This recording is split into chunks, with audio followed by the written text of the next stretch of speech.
പ്രദക്ഷിണം ചാനലിലേക്ക് സ്വാഗതം. ഈ ചാനലിലൂടെ നിങ്ങൾക്ക് എന്തെല്ലാം ലഭിക്കുമെന്ന് ചോദിച്ചു കഴിഞ്ഞാൽ ആത്മീയമായിട്ട് ഉള്ള ചില അറിവുകളും ചില പഠനങ്ങളും പിന്നെ തീർത്ഥയാത്രകളെ പറ്റിയുള്ള ചില വിവരങ്ങളുമെല്ലാം നിങ്ങൾക്ക് ഈ ചാനലിലൂടെ ലഭിക്കുന്നതായിരിക്കും.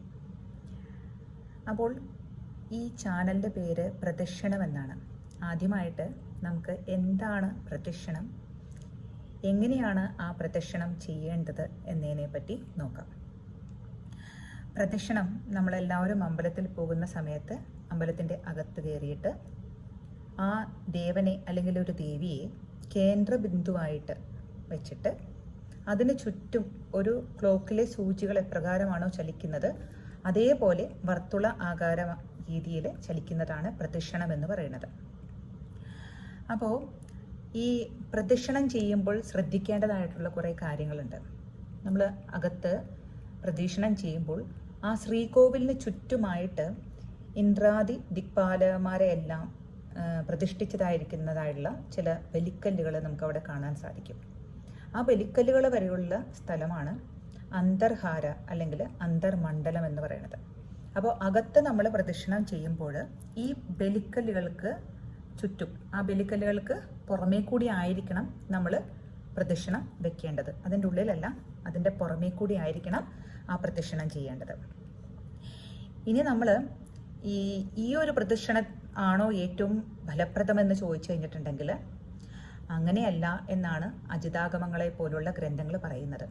കാരണം നമ്മൾ പുറത്തിറങ്ങിക്കഴിഞ്ഞ് ഈ അന്തർഹാരയ്ക്ക് വെളിയിലായിട്ടുള്ള പ്രദക്ഷിണത്തിന് ശേഷം നമ്മൾ പുറത്തേക്ക് ഇറങ്ങിക്കഴിഞ്ഞ് ആ നാലമ്പലത്തിനെ മൊത്തത്തിൽ നമ്മൾ ബലം വെക്കുകയാണെങ്കിൽ ആ അകത്ത് ചെയ്ത ആ പ്രദക്ഷിണത്തിനേക്കാളും 3 ഇരട്ടി ഫലം കിട്ടും എന്നാണ് പറയുന്നത്. ഇനി ആ പുറത്തുള്ള ബലിക്കല്ലുകൾക്കും ആ ക്ഷേത്രത്തിൻ്റെ ആ പുറമെയുള്ള ആ പ്രാകാരത്തിനും ഇടയിലുള്ള ഒരു സ്ഥലം ഉണ്ടല്ലോ, അതിൽ കൂടി നമ്മൾ പ്രദക്ഷിണം ചെയ്യുകയാണെങ്കിൽ അതിനേക്കാളും കൂടുതൽ ഫലവും. ഇനി ആ പുറത്തേക്ക് ഇറങ്ങിയിട്ട് ആ ക്ഷേത്രത്തിൻ്റെ ആ മതിൽക്കെട്ടിന് പുറത്തേക്ക് ഇറങ്ങിയിട്ട് നമ്മൾ ചെയ്യുന്ന ആ പ്രദക്ഷിണത്തിന് 100 ഇരട്ടി ഉള്ള ഒരു ഫലവും ലഭ്യമാകും എന്നാണ് പറയപ്പെടുന്നത്. അപ്പോൾ അകത്ത് ചെയ്യുന്ന പ്രദക്ഷിണം പോലെ തന്നെ വളരെ ഇമ്പോർട്ടൻ്റ് ആണ് നമ്മൾ ഈ പുറത്തോട് ചെയ്യുന്ന പ്രദക്ഷിണങ്ങളെല്ലാം തന്നെ.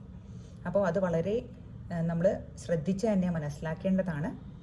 ഇനി എങ്ങനെയാണ് ഈ പ്രദക്ഷിണം എന്ന ഒരു വേർഡ് അവിടെ നിന്ന് എങ്ങനെയാണ് വന്നിരിക്കുന്നത്, എന്താണ് അതിൻ്റെ യഥാർത്ഥമായിട്ടുള്ള ഒരു മീനിങ് എന്ന് ചോദിച്ചു കഴിഞ്ഞിട്ടുണ്ടെങ്കിൽ അത് പറയുന്നത് പ്രചിദ്ധ്യതി ഭയാ സർവേ ധകാരോ മോഷ സിദ്ധിതഃ ശികാരോ ക്ഷീയതേ രോഗോ നകാരം ശ്രീപ്രദായകം പ്രദക്ഷിണാർണ സംയാഗാത് പ്രദക്ഷിണമിതി സ്മൃതം എന്നാണ് പറയാറ്.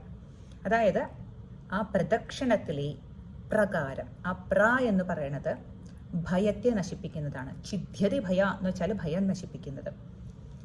ദകാരം, ആ പ്രദക്ഷിണത്തിലെ ദകാരം എന്ന് പറയുന്നത് മോക്ഷം, മോക്ഷസിദ്ധിത എന്നാണ് പറയുന്നത്.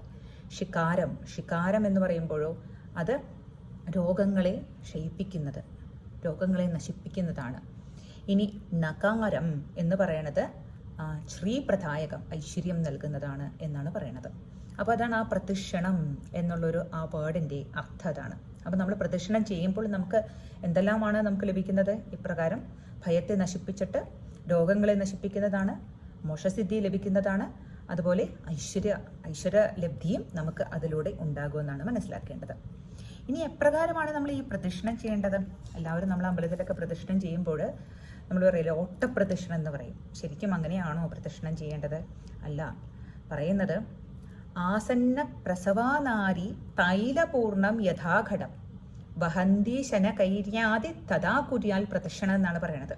അതായത് പ്രസവം അടുത്തിട്ടുള്ള ഒരു സ്ത്രീ തൻ്റെ തലയിൽ ഒരു എണ്ണക്കുടം വെച്ചിട്ട് നടക്കുന്നു എന്ന് വിചാരിക്കാം. ഒരു തുള്ളി എണ്ണ പോലും അതിൽ നിന്നും തുളുമ്പി പോകാൻ പാടില്ല.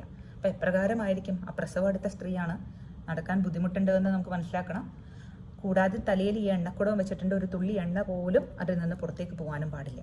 അപ്പോൾ അതേമാതിരി വളരെ ശ്രദ്ധയോടുകൂടി അടിവെച്ച് വേണം നടക്കേണ്ടത്. ആ സമയത്ത് നമ്മളുടെ ഹൃദയത്തിൽ ഏത് ദേവനെയാണോ അല്ലെങ്കിൽ ഏത് ദേവിയാണോ ആ അമ്പലത്തിൽ മെയിനായിട്ട് പ്രതിഷ്ഠിച്ചിരിക്കുന്നത്, ആ ദേവനെയോ അല്ലെങ്കിൽ ദേവിയെയോ നിങ്ങളുടെ ഹൃദയത്തിൽ കാണുവാനും കൂടി ശ്രമിക്കേണ്ടതുണ്ട്.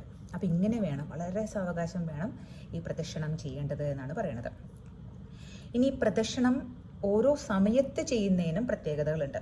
അത് പൂർവാഗ്നി വ്യാധിനാശസ്യാൽ മധ്യാഗ്നി വാഞ്ചിതാർത്ഥകം സായാഗ്നി സർവപാപഘ്നം അർത്ഥയാമേ വിമുക്തിതം എന്നാണ് പറയാറ്. അതായത് കാലത്ത് ചെയ്യുന്നതായിട്ടുള്ള പ്രദക്ഷിണത്തിന് വ്യാധികൾ, രോഗങ്ങളെ നശിപ്പിക്കാനുള്ള കഴിവുണ്ടാവും. മധ്യാഗ്നി ഉച്ച സമയത്താണെങ്കിൽ അഭീഷ്ടസിദ്ധി ആണ്, അതാണ് വാഞ്ചിതാർത്ഥം എന്ന് പറയുന്നത്.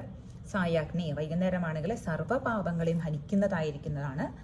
അർത്ഥയാമത്തിൽ ചെയ്യുന്നത് മുക്തിപ്രദാനം ചെയ്യുന്നതാണ് എന്നാണ് പറയുന്നത് കേട്ടോ. ഇനി സാധാരണഗതിയിൽ നമ്മൾ ഓരോ ദേവതകൾക്കും ഇത്ര പ്രദക്ഷിണം എന്നുള്ളതിനൊരു കണക്കുണ്ട്. അത് ഏകദേശം നമ്മൾ അനുഷ്ഠിക്കുന്നത് ഏകം വിനായകേ. അപ്പോൾ ഗണപതിക്ക് ഒരു പ്രദക്ഷിണമാണ് പറയണത്. ദ്വേ സൂര്യേ ത്രീണി ശങ്കരേ എന്നാണ് പറയാറ്. അതായത് സൂര്യന് 2 പ്രദക്ഷിണമാണ്, ശങ്കരനാണെങ്കിൽ 3 പ്രദക്ഷിണം പറയാം. ചത്വാരി ദേവ്യാ വിഷ്ണുശ്ച എന്ന് പറഞ്ഞു കഴിഞ്ഞാൽ ദേവിക്കും വിഷ്ണുവിനും 4 പ്രദക്ഷിണമാണ്. കൂടാതെ സപ്താശ്വദ്ധേ പ്രദക്ഷിണം നമ്മളുടെ ആൽമരത്തിന്, അതിന് 7 പ്രദക്ഷിണമാണ് പറയാറ്. അപ്പോൾ പൊതുവിൽ നമ്മൾ അമ്പലത്തിലൊക്കെ പോയി കഴിഞ്ഞാൽ എല്ലാവരും ഒരു 3 പ്രദക്ഷിണമാണ് കോമൺ ആയിട്ട് ചെയ്യാറ്.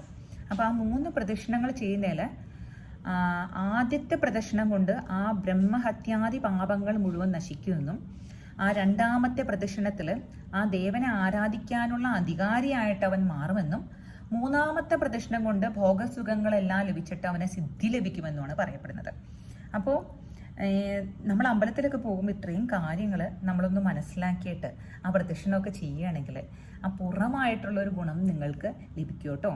അപ്പോൾ ഇനി അമ്പലങ്ങളിലൊക്കെ പോകുമ്പോൾ ഇതുപോലെ ഒന്ന് ശ്രദ്ധിച്ച് ഒന്ന് മനസ്സിലാക്കി ഒന്ന് ചെയ്ത് നോക്കൂ. ഹരിയോം എല്ലാവർക്കും.